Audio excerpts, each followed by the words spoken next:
पिछले 1.5 साल से सुनवाई चल रही है कोर्ट के अंदर। ऐसे में कुछ भी अब तक पुख्ता सबूत ऐसा ईडी या सीबीआई किसी भी सरकार के नुमाइंदे के खिलाफ कोर्ट में कि सबूत हैं पेश किए जाएंगे, लेकिन वो सबूत कब आएंगे, यही सवाल आम आदमी पार्टी भी पूछ रही है। इसलिए कहीं ना कहीं देखा जाए तो कल भी ना तो आज क्यों नहीं की जा सकती, वीडियो कॉन्फ्रेंस के जरिए क्यों नहीं, लेकिन यहाँ पर केजरीवाल बार बार यहाँ पर ईडी से डर क्यों रहे हैं? अगर आपने कुछ किया नहीं है तो ईडी के सामने पेश होने में हर्जी क्या है?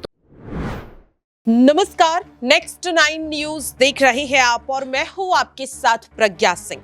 स्वागत है आप सभी का मेरे खास प्रोग्राम सियासी पंचनामा में। 2024 के लोकसभा चुनाव अब बेहद ज्यादा नजदीक हैं। तमाम राजनीतिक दल तैयारियां करते हुए नजर आ रहे हैं। सीटों के बंटवारे को लेकर चर्चा हो रही है कि आखिरकार किसे टिकट दिया जाए, किसे ना टिकट दिया जाए। इस दौरान देखने के लिए मिला कि बीजेपी ने पहली सूची भी जारी कर दी, लेकिन एक और पार्टी है जो पूरी तरह से फंसती हुई नजर आ रही है। बात यहां पर आम आदमी पार्टी की। देश की राजधानी दिल्ली में जिस तरह से लगातार आम आदमी पार्टी कमजोर होती चली जा रही है, सिर्फ शराब घोटाला ही नहीं बल्कि कई ऐसे मामले हैं जिसमें दिल्ली सरकार के लगभग तमाम बड़े मंत्री फंसते हुए नजर आ रहे हैं। और अब सवाल ये बनता हुआ नजर आ रहा है कि लोकसभा चुनाव तक अरविंद केजरीवाल अपने आप को, अपनी पार्टी को बचा पाएंगे, क्योंकि गिरफ्तारी की जो तलवार है वो उन पर भी लटकती हुई नजर आ रही है। लेकिन इस बीच अरविंद केजरीवाल का साफ तौर पर कहना है कि जांच एजेंसियों का मकसद जांच करना नहीं है, पूछताछ करना नहीं है, बल्कि जेल में डाल देना है ताकि उनकी पार्टी लोकसभा चुनाव में प्रचार प्रसार ना कर पाए। इस दौरान देखने के लिए मिलता है कि दिल्ली सरकार में शिक्षा मंत्री रहे मनीष सिसोदिया और आम आदमी पार्टी के फायर ब्रांड नेता कहे जाने वाले संजय सिंह दोनों ही शराब घोटाले मामले में लंबे समय से तिहाड़ जेल में बंद हैं। दोनों नेताओं का कहना है कि ईमानदार हैं। उनकी पार्टी उन्हें लेकर कह रही है कि गैर कानूनी तरीके से गिरफ्तारी हुई, जेल में रखा जा रहा है, फर्जी मामला है। आखिरकार सच्चाई क्या है? क्या आम आदमी पार्टी सच कह रही है या फिर जांच एजेंसियां सच कह रही हैं? न्यूज रूम में मौजूद अपने सहयोगियों से इस चीज को समझेंगे। अक्षय है मेरे साथ और अक्षय से सबसे पहला सवाल रहेगा। अक्षय, जांच एजेंसियां कह रही है कि घोटाला हुआ है, आम आदमी पार्टी कह रही है कि अगर घोटाला हुआ है तो सबूत कहां है? सबूत दिखाइए। महीनों से आप कह रहे हैं कि सबूत है, लेकिन जब अदालत सबूत मांगता है तो आप सबूत नहीं दिखा पाते हैं। ऐसे में भरोसा किसकी बात पे किया जाए? देखिए, वाकई में देखिए पूरा जो ये खेल है, पूरा मामला है, शुरुआत से अगर आप गौर करेंगे, बड़े चेहरों की अगर हम बात करें इस पूरे तथाकथित शराब घोटाले में, तो मनीष सिसोदिया से पहले सत्येंद्र जैन, दिल्ली सरकार के पूर्व स्वास्थ्य मंत्री। अगर कहा जाए इस पूरे मामले में ईडी ने, सीबीआई, मुख्य रूप से देखिए ईडी सीबीआई दोनों ही इस मामले की जांच कर रहे हैं। ऐसे में जिस तरीके से ये दोनों ही केंद्रीय जांच एजेंसी मामले की जांच कर रही है और तमाम लोगों की गिरफ्तारी, उसमें सबसे पहले जो सबसे बड़ा नाम था, बड़े नामों में सबसे पहले रहा है सत्येंद्र जैन। उसके बाद उप मुख्यमंत्री रहे मनीष सिसोदिया की गिरफ्तारी। आप गौर करेंगे तो मनीष सिसोदिया की गिरफ्तारी को 1 साल से अब ऊपर वक्त हो चुका है। 26 फरवरी को सीबीआई ने उनकी गिरफ्तारी की थी और करीबन यही वो वक्त था, 8 से 10 मार्च के तकरीबन 2023 में सीबीआई ने जो गिरफ्तारी मनीष सिसोदिया की थी उसको यहां पर ट्रांसफर कर दिया गया था, उसकी कस्टडी ईडी को सौंप दी गई थी। यानी कि अब ईडी की हिरासत में मनीष सिसोदिया है और लगातार ही उनकी सुनवाई चलती चली जा रही है। फिर बड़ा झटका पार्टी को लगा 4 अक्टूबर को, जब संजय सिंह गिरफ्तार होते हैं। उनकी आवाज से ही ईडी ने गिरफ्तार कर दिया। अब यही पूरा मामला, अब देखिए तकरीबन नवंबर महीने में सुनवाई जब मनीष सिसोदिया की सुप्रीम कोर्ट में हुई, सर्वोच्च न्यायालय में, उस दौरान सर्वोच्च न्यायालय ने इस पूरे मामले को लेकर सवाल भी उठाए थे। कई मर्तबा सुनवाई के दौरान ईडी की पूरी जो जांच प्रक्रिया रही है उस पर सवाल उठ चुके हैं खुद यहाँ पर न्यायालयों के द्वारा, चाहे दिल्ली की राजधानी कोर्ट हो, चाहे यहाँ पर सर्वोच्च न्यायालय। और मनीष सिसोदिया को लेकर के न्यायालय ये भी कोर्ट कर चुका है कि आप 3 से 4 महीने का वक्त और लीजिए, समय यहाँ पर दिया जाता है जांच एजेंसी को। अगर 3 से 4 महीने के बाद, यानी कि अब वो 3 से 4 महीने पूरे होने को आए,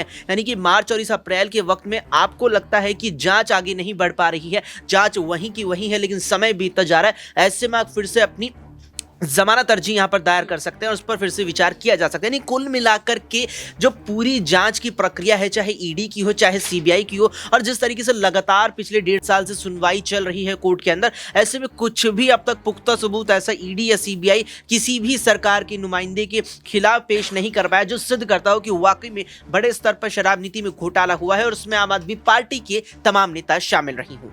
वाकई में देखिए, और अब यहाँ पर सवाल एक और भी उठता हुआ नजर आ रहा है कि ईडी की कार्रवाई क्या वाकई में राजनीति से प्रेरित है, क्या वाकई में गैर कानूनी है, क्या केंद्र में बैठी भारतीय जनता पार्टी जांच एजेंसियों को अपने मन मुताबिक यहाँ पर इस्तेमाल कर रही है। विपक्षी दल लगातार ये कहते हुए नजर आ रहे हैं। नाजमीन है यहाँ पर और नाजमीन से इस चीज को समझेंगे। नाजमीन, क्या वाकई में जांच एजेंसियों को लेकर जिस तरीके के दावे विपक्षी पार्टियां कर रही हैं, क्या लग रहा है वाकई में केंद्र में बैठी Bharatiya Janata party ED CBI को अपने मन मुताबिक चला रही है? देखिए, यहाँ पर जैसे कि आम आदमी पार्टी के 2 नेता, दिग्गज नेता कहे जाने वाले, वो जेल में बंद हैं। शराब घोटाला यहाँ पर देखा गया। पहले ये शराब नीति लाई गई, फिर इस नीति के ज़रिए घोटाला हुआ, करोड़ों की बात यहाँ पर सामने आई और मनीष सिसोदिया और संजय सिंह जेल में बंद हैं। आप देखिए, सुनवाई होती है, ना तो संजय सिंह रिहा हो रहे हैं, ना मनीष सिसोदिया रिहा होते हुए नज़र आ रहे हैं। अंतरिम जमानत की बात करें तो सिर्फ पत्नी से मुलाकात करने के लिए आप देखिए कि 2 से 3 दिन की मांग कर रहे थे, एक ही दिन दिया जाता है कि हफ्ते में एक दिन मिल पाएंगे। तो आप ये देखिए कि आम आदमी पार्टी कहीं ना कहीं टूटने के कगार पर पहुंच रही। मनीष सिसोदिया, संजय सिंह, सत्येंद्र जैन का करियर ही खत्म हो गया, राजनीति से लगभग वो पूरी तरह से हट चुके हैं। और उसके बाद यहाँ पर नाम आ जाता है सौरभ भारद्वाज का, आतिशी का आ जाता है, अरविंद केजरीवाल को खुद कितने समन भेजे जाते हैं। तो आप सोचिए कि आम आदमी पार्टी के हर नेता पर प्रहार यहाँ पर किया जा रहा है सरकारी एजेंसियों के जरिए, और बात यहाँ पर सिर्फ और सिर्फ भ्रष्टाचार की आती है। तो विपक्षी पार्टियों का कहना है कि सिर्फ भ्रष्टाचार यहाँ पर हमारी पार्टियों में क्यों मिलते हैं, क्यों भारतीय जनता पार्टी के किसी भी नेता के घर पर छापेमारी नहीं होती है। पश्चिम बंगाल में आप देखिए किस तरीके से हंगामा देखा जाता है, किस तरीके से पश्चिम बंगाल के मुख्यमंत्री ममता बनर्जी के कई सांसद यहाँ पर गिरते हुए नजर आते हैं। तो आप देखिए हर राज्य में छापेमारी की जा रही है, हर राज्य में कहीं ना कहीं। आप बिहार देख लीजिए, जब यहाँ पर हुआ था कि महागठबंधन टूटा, तो ठीक उसके बाद ही यहाँ पर ईडी के सामने पेश होना था, सीबीआई के सामने पेश होना था तेजस्वी यादव, लालू यादव को। अब इसी तरीके से कहीं ना कहीं विपक्षी पार्टियों को लगता है कि भारतीय जनता पार्टी करवा रही है और सिर्फ उसके एजेंडे पर ये सरकारी एजेंसियां चल रही हैं। नाजमीन, कल राउज एवेन्यू कोर्ट में मनीष सिसोदिया और संजय सिंह को एक बार फिर से पेश किया जाएगा। ईडी अभी भी सबूत पेश नहीं कर पाई है। क्या लग रहा है, राहत मिलेगी, जमानत यहाँ पर मिलेगी? क्योंकि अदालत भी बार बार इस चीज को कह रही है कि सबूत कहाँ है, सबूत दिखाइए, लेकिन फिर भी बार बार जिस तरीके से न्यायिक हिरासत को बढ़ा दिया जाता है, कल उम्मीद है राहत मिलने की या फिर एक बार फिर से वही फैसला आता हुआ नजर आएगा? देखिए प्रज्ञा, उम्मीद तो बिल्कुल नहीं है, क्योंकि 1 साल बीत जाता है मनीष सिसोदिया को। सिर्फ और सिर्फ ये कहा जाता है कि मनीष सिसोदिया जेल से बाहर आए तो सबूतों के साथ छेड़छाड़ कर सकते हैं, संजय सिंह आए तो सबूतों के साथ छेड़छाड़ कर सकते हैं। दिनेश अरोड़ा का नाम यहाँ पर सामने आया था, जो पहले खुद आरोपी थे, सरकारी गवाह बन जाते हैं।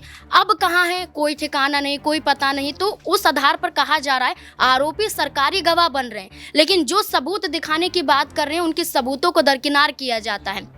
ईडी सीबीआई बस ये दलीलें देती हैं कोर्ट में कि सबूत हैं, पेश किए जाएंगे, लेकिन वो सबूत कब आएंगे, यही सवाल आम आदमी पार्टी भी पूछ रही है। इसलिए कहीं ना कहीं देखा जाए तो कल भी ना तो मनीष सिसोदिया को और ना ही संजय सिंह को राहत मिलती हुई नजर आएगी। और अब यहाँ पर जिस तरीके से देखने के लिए मिल रहा है कि संजय सिंह, मनीष सिसोदिया के बाद अब अगला नंबर कहीं ना कहीं अरविंद केजरीवाल का लगता हुआ नजर आ रहा है, क्योंकि 8 समन भेजे जा चुके हैं। अब तक अरविंद केजरीवाल ईडी के सवालों के जवाब देने से इनकार कर रहे थे, लेकिन आखिरकार अरविंद केजरीवाल ने भी हार मानी और इस चूहे बिल्ली के खेल को खत्म करने के लिए अरविंद केजरीवाल ने हाँ कर दिया। उन्होंने कहा कि 12 मार्च के बाद वो कभी भी ईडी के सवालों के जवाब देने के लिए तैयार है, लेकिन शर्त सिर्फ एक है कि वीडियो कॉन्फ्रेंसिंग के माध्यम से ईडी अपने सवाल पूछ सकती है, अरविंद केजरीवाल हर सवाल का जवाब देंगे। और यहां पर शर्त ये रखी गई कि वीडियो कॉन्फ्रेंस के माध्यम से जो पूछताछ होगी वो पूरी तरह से रिकॉर्ड होगी और उसे लाइव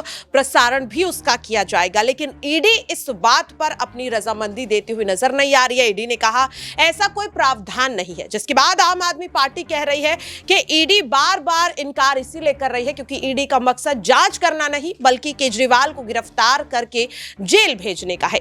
यहां पर मेरे साथ प्रांशी है और प्रांशी से इस चीज को जानेंगे कि क्या वाकई में अगर मकसद जांच करना ही है तो फिर वीडियो कॉन्फ्रेंस के माध्यम से सवालों के जवाब लेने में क्या परेशानी है ईडी को, क्योंकि बात तो यहां पर पूछताछ की है, चाहे वो सामने बैठा कर की जाए या फिर वीडियो कॉन्फ्रेंस के माध्यम से। प्रांशी, क्या लग रहा है? देखिए, जिस तरह से ईडी सीबीआई पर जो इल्ज़ाम लगा हुआ है विपक्ष की तरफ से, वो साफ तौर पर कह रहे हैं कि ईडी और सीबीआई जो है वह सिर्फ और सिर्फ यहाँ पर केंद्र की जो मोदी सरकार है उसके नेतृत्व में काम कर रही है। और ऐसे में यहाँ पर जो बात आपने कही है कि वर्चुअली आखिरकार पूछताछ क्यों नहीं की जा सकती, वीडियो कॉन्फ्रेंस के जरिए क्यों नहीं, लेकिन यहाँ पर केजरीवाल बार बार यहाँ पर ईडी से डर क्यों रहे हैं? अगर आपने कुछ किया नहीं है तो ईडी के सामने पेश होने में हर्जी क्या है? तो ऐसे में यहाँ पर ईडी पर बार बार वह सवाल खड़े कर रहे हैं। वह ईडी को व्हाट्सएप के जरिए मैसेज भी भेजते हैं, लेटर भी भेजा जाता है और साफ तौर पर वो ये कहते हैं कि अब आपको अगर जवाब देना है तो आप ये भी जवाब दीजिए कि आखिरकार आप किस आधार पर उन्हें समन भेज रहे हैं। तो अब यहाँ पर सवाल यही खड़े होते हैं कि हेमंत सोरेन जिन्हें 10 समन भेजे गए लेकिन वह बार बार ईडी के सामने पेश तक नहीं हुए और बार बार इस समन को एक तरीके से देखा जाए तो साइडलाइन रखते हुए नजर आए थे। लेकिन एन मौके पर हमने देखा कि ईडी ने आखिरी उन्हें चेतावनी दी। तो कहीं ना कहीं अरविंद केजरीवाल के साथ भी वो नजारा देखने को मिल सकता है। ऐसे में अरविंद केजरीवाल जो बार बार शर्तें रख रहे हैं, बार बार अपनी बात रख रहे हैं, इसका कहीं ऐसा नतीजा ना हो कि अरविंद केजरीवाल को बहुत ही बुरी स्थितियों का सामना करना पड़े। वाकई में, और अब कहीं ना कहीं ये डर आम आदमी पार्टी को भी है, इसीलिए पार्टी बार बार कह रही है कि ईडी अरविंद केजरीवाल को भी मनीष सिसोदिया और संजय सिंह की तरह गिरफ्तार करके जेल भेज देना चाहते हैं ताकि लोकसभा चुनाव न लड़ पाए आम आदमी पार्टी। और अब देखना काफी अहम रहेगा कि शराब घोटाले से जुड़ा ये पूरा मामला, जिसमें लगभग आम आदमी पार्टी पूरी तरह से फंसती हुई नजर आ रही है, लोकसभा चुनाव से पहले किस तरह से अब पार्टी अपने आप को इन तमाम मुसीबतों से बाहर निकालकर चुनाव लड़ती हुई नजर आएगी, ये देखना काफी अहम रहेगा। और कल क्या राउज एवेन्यू कोर्ट में मनीष सिसोदिया और संजय सिंह को राहत मिलती हुई नजर आएगी, जिसकी उम्मीदें काफी ज्यादा कम है, देखना काफी अहम रहेगा। फिलहाल के लिए मेरे खास प्रोग्राम सियासी पंचनामा में इतना ही। बाकी की अपडेट्स के लिए आप देखते रहिए नेक्स्ट 9 न्यूज।